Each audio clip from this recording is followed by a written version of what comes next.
This is tutorial 4B, Laplace transform, question number 6.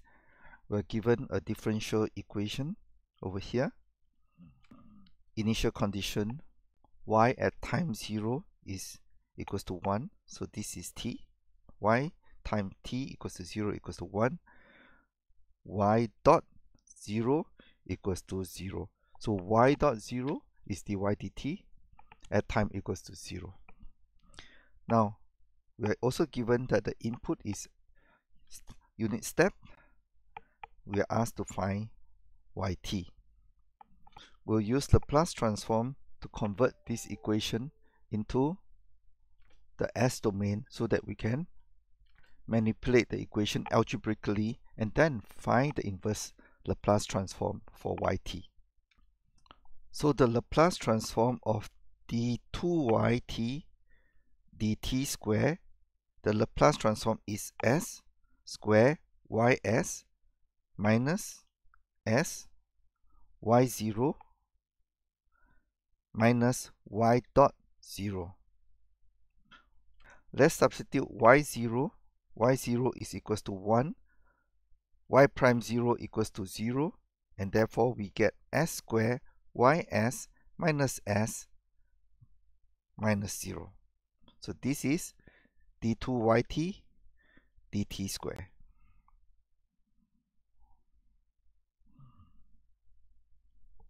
So this is the expression s square plus, sorry, we're not there yet, so let's still operate on this top expression over here that I have highlighted. Now let's operate on the second expression, 3 dy dt. 3 dy dt.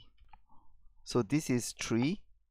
The Laplace transform is 3 dy dt is s ys minus y0. This is 3 s ys minus y0 is, this value is 1, so it's minus 3. And what about 2yt? So 2yt, Laplace transform is 2ys. And what about xt? So xt, the Laplace transform is simply x of s. So let's substitute all we have found over into this expression. Please check. We now have the algebraic equation showing the relationship of y with xs. Since we are interested to find ys, because after finding ys, we will do inverse Laplace transform to find yt. So we shift everything onto the right hand side. So we have xs over, plus this expression here. You'll realize that this expression, all the values on the numerator is due to the initial condition.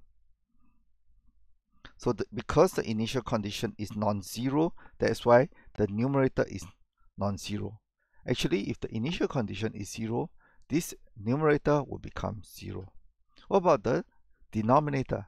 This denominator are common because it came from this guy over here. S squared plus 3s plus 2 is this. So let's try to verify this. This is s squared plus s plus 2s plus 2 is s squared plus 3s plus 2. So we have basically factored out this to show what are the poles of the expression for ys. So this is the pole. Alright, so once we have this equation over here of ys, we know that we want to perform inverse Laplace transform. To perform inverse Laplace transform, we perform partial fraction expansion and we would get the following expression. So by partial fraction expansion, you need to factor out all these factors, put it individually, and solve for the constant at the numerator. We find, and this you have to do it by yourself, b1 equals to half, b2 equals to 1, b3 equals to minus half. You substitute in here and you perform inverse Laplace transform. The inverse Laplace transform of this is simply b1 over s becomes b1 unit step. What about this one? B2 over S plus 1 becomes B2 E minus 1t. And the last one, B3 over S plus 2 becomes B3 E minus 2t. So we substitute and we find that this is our answer over here. Now when you look at this response, you will realize that 0.5 ut is called the steady state response because when t goes to infinity, the output is 0.5. What about e minus t and e minus 2t? As t goes to positive infinity, this becomes 0, this becomes 0. So 0.5 times 0 is still 0. Therefore, the steady state response is 0.5 and the transient response is that two term with the e minus t and e minus 2t. So now the second part of the question asks us to find the transfer function. The transfer function is defined as ys over xs, but with ys with zero initial condition. So in the previous example, the initial condition was not zero. It gives rise to this part. So to have zero initial condition, simply throw away this part, which is this part over here at the bottom. So you realize that when we throw away this part, this is due to the initial condition, at least the is. Is came from the initial condition.